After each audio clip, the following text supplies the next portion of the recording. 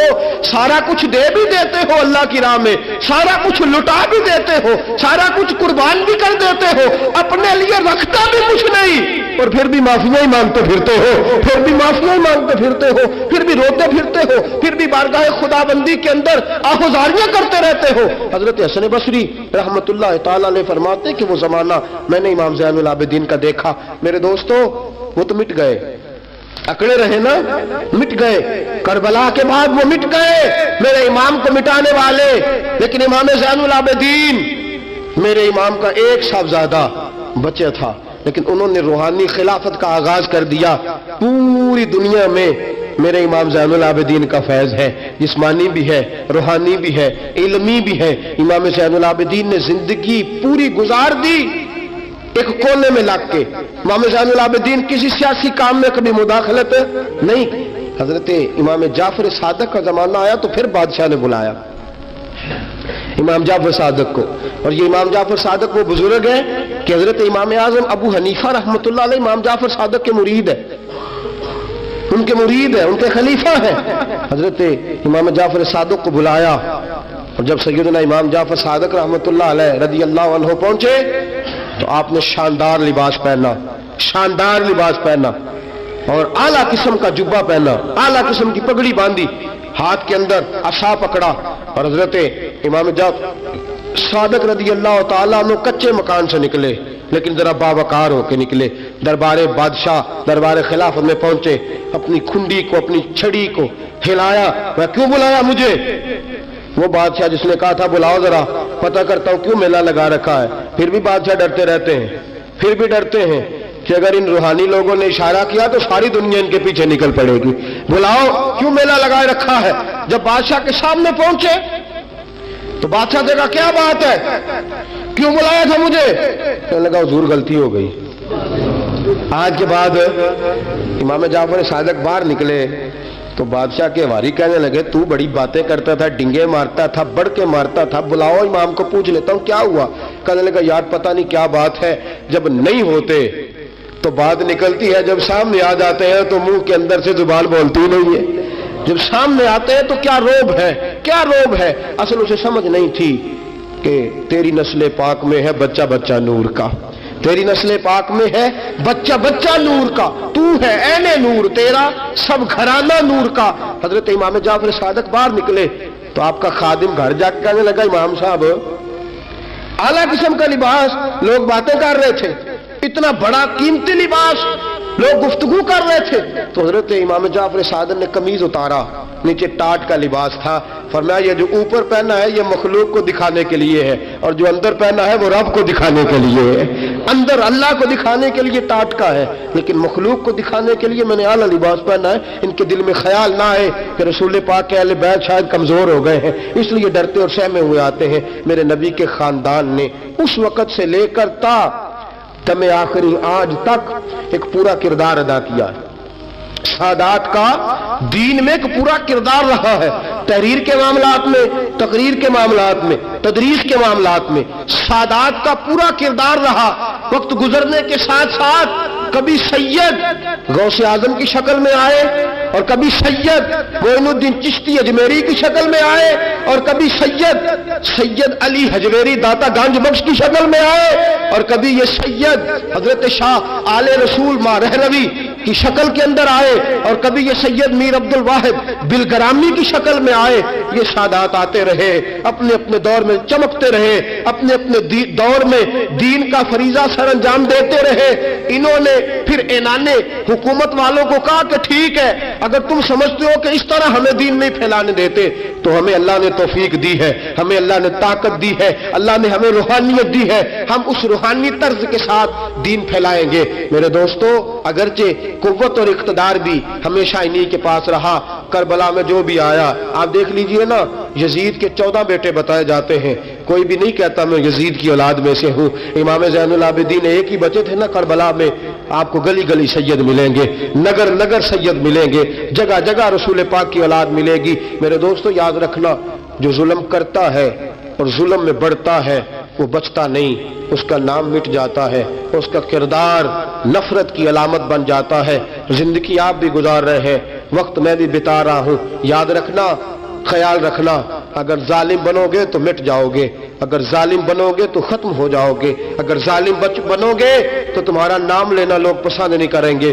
ظلم کا نشان بن کے نہ رہنا، محبت کی علامت بن کے رہنا۔ اگر کبھی مار بھی کھانی پڑی تو وقتی طور پہ کھا جانا، تھوڑی دیر کے لیے مار کھا کے دیکھنا، کبھی کبھی مار کھانے میں بھی بڑی عزت ہوا کرتی ہے، کبھی کبھی مار کھانے اور برداشت کرنے میں بھی بڑا وقار ہوتا ہے، کبھی یہ بھی کر کے دیکھو، اس میں بھی ایک ذائقہ ہے، اس میں بھی ایک لطف ہے۔ میرے عزیزوں، جو ظلم کرے گا نہیں رہے گا، جو ظلم کرے گا اگر کتنے بھی اس کی ہاں اولادیں ہو جائیں اس کا نام نہیں چلے گا۔ جو محبت کرے گا، جو مار کھائے گا، خواجہ معین الدین چشتی نے بڑی مار کھائی، داتا علی اجمیری نے ہندوؤں سے بڑی مار کھائی، حضرت غوث پاک جیلانی کو بڑا ستایا گیا، یہ مار تو کھاتے رہے لیکن پیغام حق پہ ڈٹے رہے۔ جسے مار کھانی آ جائے، مار کھانی، بلکہ ملا رومی فرماتا ہے جسے کٹنا آ جائے وہ بچ جاتا ہے، جسے قربان ہونا آ جائے اسے عزت مل جاتی ہے۔ جو برداشت کرنا سیکھ جاتا ہے وہ محبت کی علامت بن جاتا ہے۔ میدان کربلا نے یہ سبق دیا